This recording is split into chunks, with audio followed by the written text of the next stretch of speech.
We are in the midst of the rise of the iBuyers in real estate transactions, but do you know what their actual market share is? Do you know how they're actually doing business? Well, today on Talking Real, we're going to bring you some specific information and statistics on the iBuyer market. The rise of the iBuyer doesn't have to be as ominous as it sounds.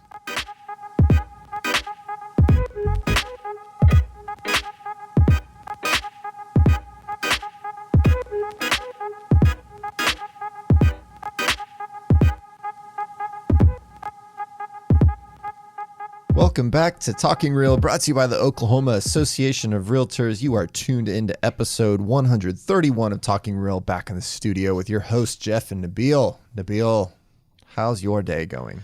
Day is going fantastic. Just sipping on some coffee, excited to record this episode. Yeah, I am also excited to record this episode. We named this podcast Talking Real because we truly wanted to talk about real stuff and not just make it all fluff. You know what I mean? So we want to talk about real things that are going on out there and give you some information, and maybe that's talking about legal issues to help you stay compliant or whatever the case is. But this is something a little bit bigger. This is more sort of the state of affairs that we're going to talk about today. Yeah, we're just like jumping right in. That's right. Waste no time. Waste no time. But first, we do want to waste a little bit of time. Not really a waste of time. We can either waste it now or later, your choice, but we're going to choose now. It's not wasted. Yes, I know we're like setting a bad precedent with this. We do want to give you some information on a couple of things that are coming up so that you can get signed up and participate, because the stuff we're talking about today, attending these events and participating in these kinds of things is important. If you value the industry and want to keep a good state of affairs in the industry, then you need to come play ball with all of us and make sure that we're participating in these events so that we can collaborate and, again, support the industry. And these are the places where you get all that knowledge, that insight, the growth potential, apart from listening to a podcast like this. These are the events and things that really help you move forward. Absolutely. It's an investment for sure. So enough hyping this up. It's time to break through the hype. Ooh, I see what you did there. So the first thing, registration for our annual conference is live. The conference called Breakthrough. Yes. So well done, Jeff. And you can get all the information for that conference at oarconference.com. It is going to be 100% virtual conference. It's going to be engaging. It's not just going to be a Zoom head. I call it a Zoom head. I don't know that. Can I trademark that term? It'll be fun. We're going to make it engaging. When we do something, we're trying to make sure that it's something that's never been done or something that's been done better. So go to oarconference.com, October 6th through the 8th. Check out the speakers. The speakers and the sessions will be revealed as time goes on. So, build a little bit of excitement around that. Absolutely. But it's going to be a lot cheaper this year because it's all virtual. Yeah. So it'll be a good time. Don't let that scare you off that's virtual. Come participate, check it out. And I just want to say, I personally have a strong held belief that you're going to have a great time. Yes.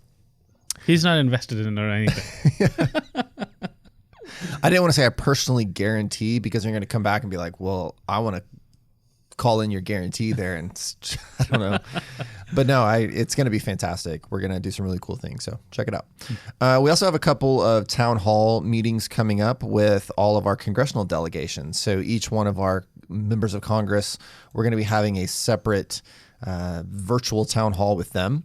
And we want you to participate in those as well, because, again, part of protecting our industry, protecting the right to home ownership, private property rights, is engaging with our members of Congress, our state legislators, and our local elected officials as well. And so we're giving you this opportunity. So check that out by going to okrealtors.com/events, where you can see all these town halls that are coming up over the next couple of months, and you can get signed up to participate in those and enjoy a little bit of time with our members of Congress, that we can have kind of that one-on-one with just relaying information that's important to realtors. Yes.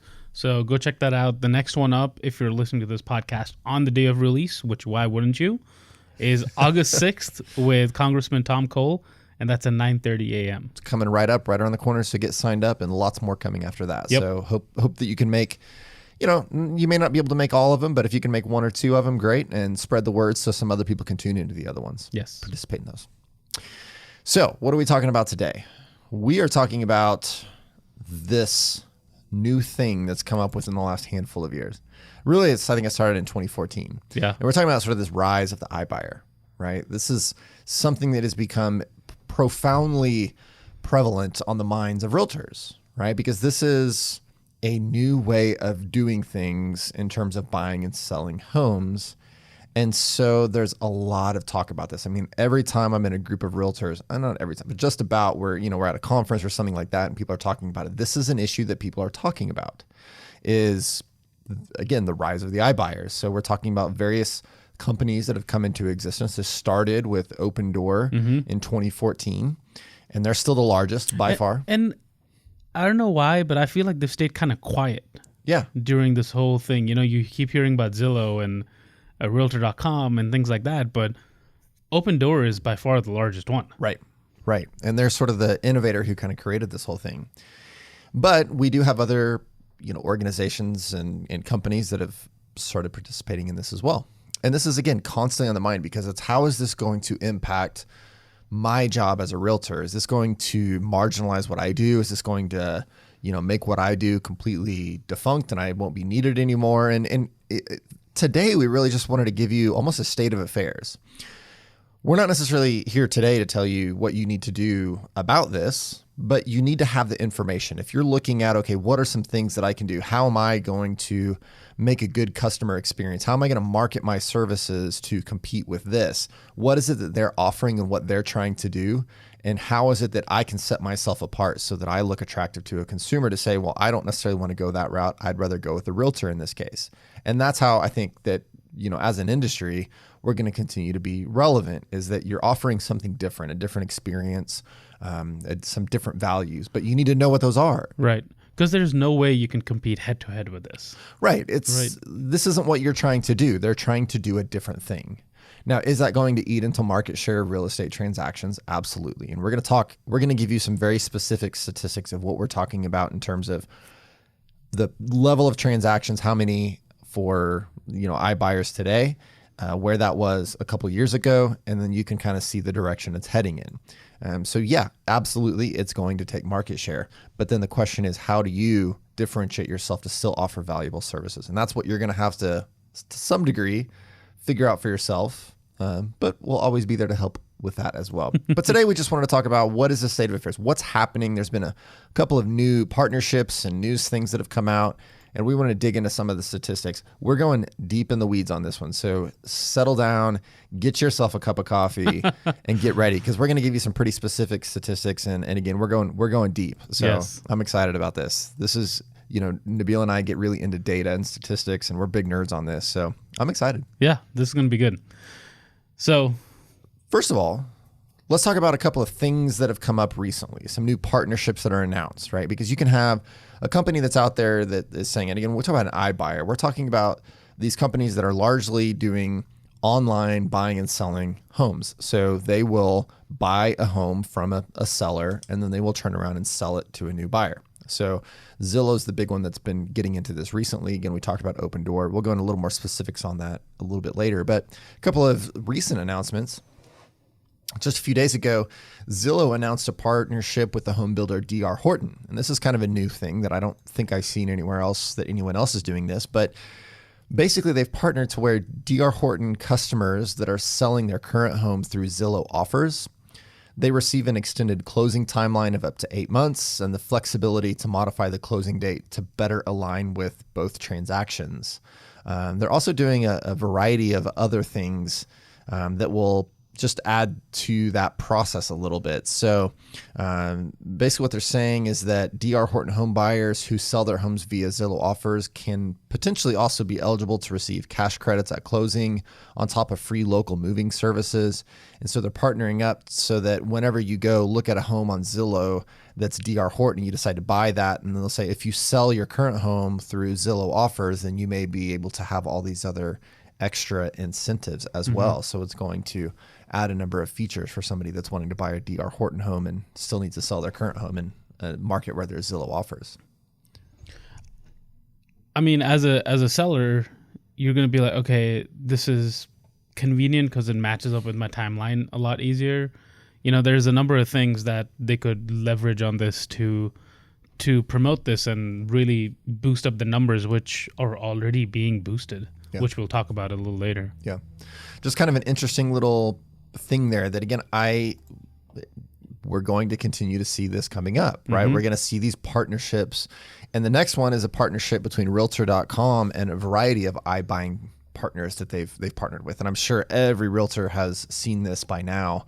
Again, this is just within the last couple of weeks we've seen this announced. But Realtor.com has launched its new sellers marketplace, where they offer homeowners options and information about selling their home. And I actually did this. We went through this. Yeah, just to kind of see what does it look like. And so they are partnered with Opendoor, EasyKnock, HomeGo, and WeBuyHouses.com. And they say that more options are coming soon. And what it does is, if you go onto Realtor.com and say you want to sell your house, you put in some information about your house, just a couple basic things. You put in your address, you put in, what is your house approximately worth, and, what do you currently owe on your house? And then it gives you a little bit of extra information there. And what it'll do is, when you go to sell your house, it pops up with this little pop-up that says announcing seller's marketplace. Whether your priority is to time your sale and home purchase or to sell your home for top dollar, we are here to help find the best option for you. And you click to go to seller's marketplace. And then once you put it in there, so I put home in there and put all this information. It says, great news, you've got two options. The first option is list on the open market. And this is selling with the guidance of a real estate professional can help you sell for more. List with a real estate professional, help maximize your sale profit by selling on the open market. And then there's a little link there where you can say, find an agent. And then it'll connect you with, send the lead to various agents that are, signed up on Realtor.com. And then it gives you a second option that says sell in any condition. Sell your home as it stands, regardless of its condition or financial status. This option allows you to sell within days, even if your property is damaged, facing foreclosure, or in need of significant updates. And it says get fast cash for any house in any condition through WeBuyHouses.com. And then you can check a little box and give you request a quote, and it has an estimated offer range. And so it only provided those two options. Again, maybe other markets will have more, but that's how that is actually working. So just so you can kind of see, you can jump on there and check that out yourself if you're interested to see how the Realtor.com marketplace is working. But another kind of interesting development that I think has caused a little bit of consternation amongst some realtors as well. They're actually going to be doing some webinars. And so you can actually look for those as well. They send out an email and everything. So you can go check that out too if you want to see the some webinars about the Realtor Marketplace, Sellers Marketplace on Realtor.com and learn a little bit more about that. Yeah. The first one's actually today. So Tuesday the 4th. Probably going to miss that by the time this is released. But the next one is a week from today, August the 11th. So, hop on to Realtor.com and check that out. Absolutely. So why do we tell you this? Well, again, it's just, this is happening, right? This is not, if your position is we need to get rid of these iBuyers, I'm sorry, it's, if anything, it's just growing. Absolutely. Which is now the segment where we talk about stats, which is a lot of fun. Absolutely.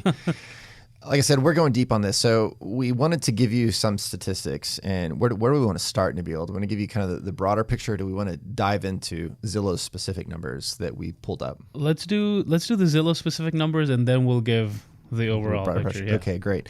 So Zillow is a publicly traded company, right? This is they're large, right? They are. They're large is an understatement. They let's see. Today, as of right now, they are a $15 billion company, okay, publicly traded. So you can go buy stock in Zillow and all that. And because of that, they actually have to release a lot of information through quarterly filings and annual filings. So being the big dork that I am, I was like, hey, let's take a look at Zillow's 10Q report, which is a quarterly report that they have to file with the SEC and all this public information, because they'll tell you exactly what their business operations are and what percentage of their business is the Zillow offers versus other things. So we wanted to give you this so you can see exactly what is Zillow doing right now, because that, again, is a common name that we hear amongst iBuyers and sort of their change in their business. Right. And they launched this in 2018, so this is only a couple years old.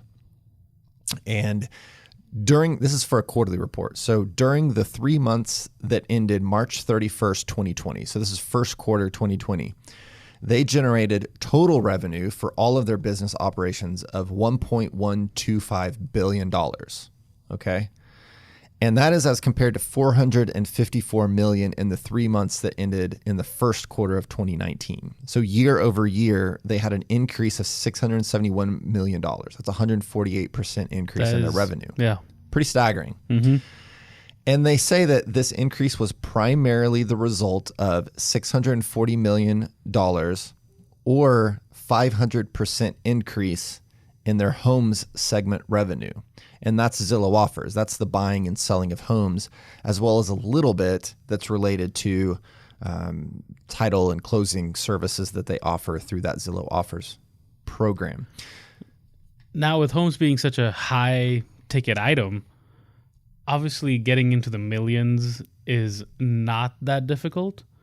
But I think the main thing to take away from this is the growth. Yes, exactly. So you're saying that the increase was a 500% increase in revenue from the home sales, right? That's almost all of their increased revenue, like 98% of it came from. That's where they're focused in on. Right. And so the number of homes sold through Zillow offers increased 478% year over year, first quarter 2019, first quarter 2020. And so that was 2,394 homes for the 3 months that ended, again, in the first quarter of 2020. And it was 414 homes in the 3 months ended first quarter 2019. There are not a huge volume of homes. Sure. But it's that growth rate. Right. And so you're talking, again, first quarter 2019, they sold 414 homes. First quarter 2020, they sold 2,394 homes. So that's 2,000 more homes. That's again, 478% increase. Yeah. So that's where we're seeing this is, again, a new service they launched in 2018, and it's already seeing a multi-factor increase year over year that we're seeing. Has it? I know when it launched, it was in certain markets. Do you know offhand if it's expanded to all markets yet, or is it still under testing? It's still just, it's a sort of a slow expansion kind of thing. So they are targeting particular markets that they're expanding into. So it's not everywhere, because the way this is actually working is they have to have some people on the ground. It is truly done online, but they also have to have some people there, because what is commonly happening is people are selling homes to Zillow that have to be rehabbed. So they're buying a home, they're putting in some work to rehab and renovate that home, and then turning around and selling it. So they have to actually have some infrastructure set up on the ground to do that. That's how a lot of these companies work. Is most of the homes that they buy are going to be homes that are difficult to sell. So they're going to essentially be flipping a house that's in bad shape, something along those lines. Right. So that's what we're seeing on a lot of these. You know, again, if you've got a nice home in great condition, it's well kept, those are probably less likely to be sold through these programs based on what I've seen. But certainly that's a direction that it'll be heading in, particularly if you're in a case where you need to turn that over pretty quick. I was going to say that's where kind of that speediness comes into play. Right. And that's what we saw with Realtor.com's partnership with, I forgot that website. Opendoor and WeBuyHomes.com. WeBuyHomes.com. Yeah. Exactly. So that's where I put in, on that the Realtor.com marketplace, and like the range that it gave was dramatic in terms of the estimated offer. Yeah. And so it's like, well, if my home is worth X, well, your offer may be X or X minus 30% or 40%. So, it's they got to cover their bases. Right. Exactly. So, you're probably going to lose some money if you're going to go through that. But again, the expedience with which you might have it. So let's go a little bit deeper into some of these other companies and again, the broader market of iBuyers, because again, you might look at this and say, this is super concerning if I'm a realtor And, I'm seeing Zillow's had a 500% increase in home sales quarter to quarter from first quarter 2019, first quarter 2020. And it is, right? I mean, I think that, again, you have to have an understanding that this is happening. This is the way things are moving in this direction. But is it every transaction is going to be this way?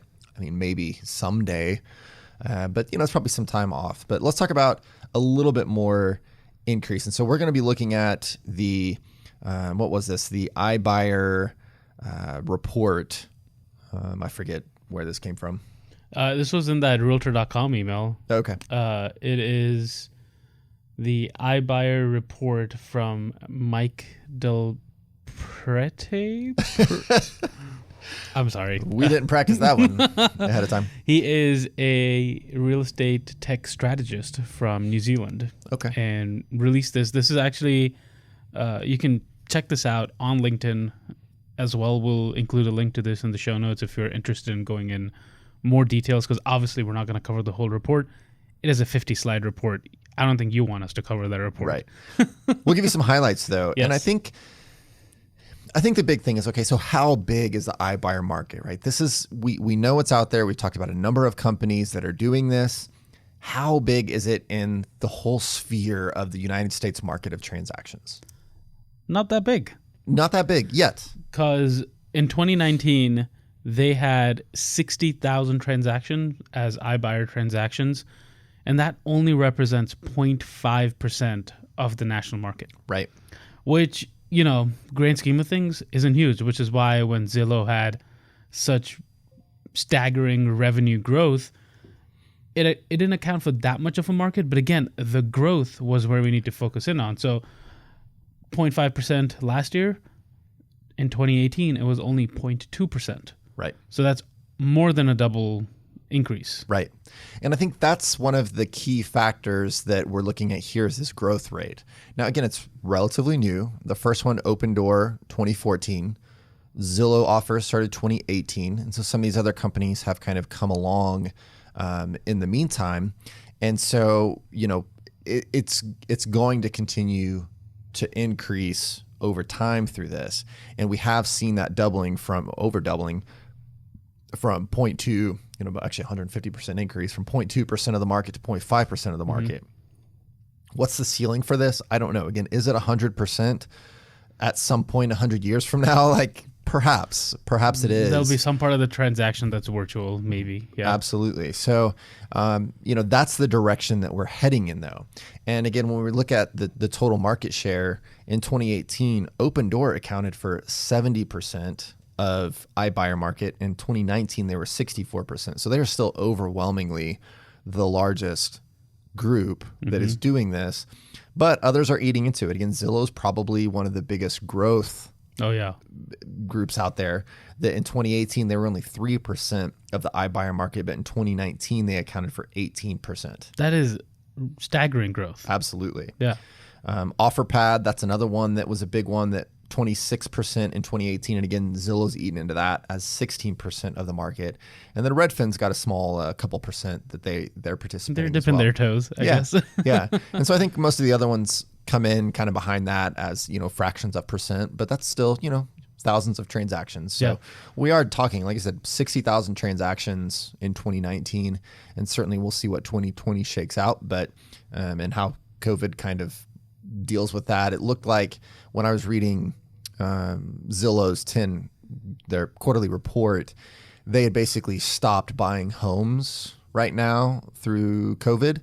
So, I think that a lot of these iBuyers may be slowing down, whereas, again, we've seen still a lot of real estate activity out there. So we'll see 2020 maybe a little bit of an anomaly, but this certainly is heading in a direction towards an increase in these number of transactions. Right.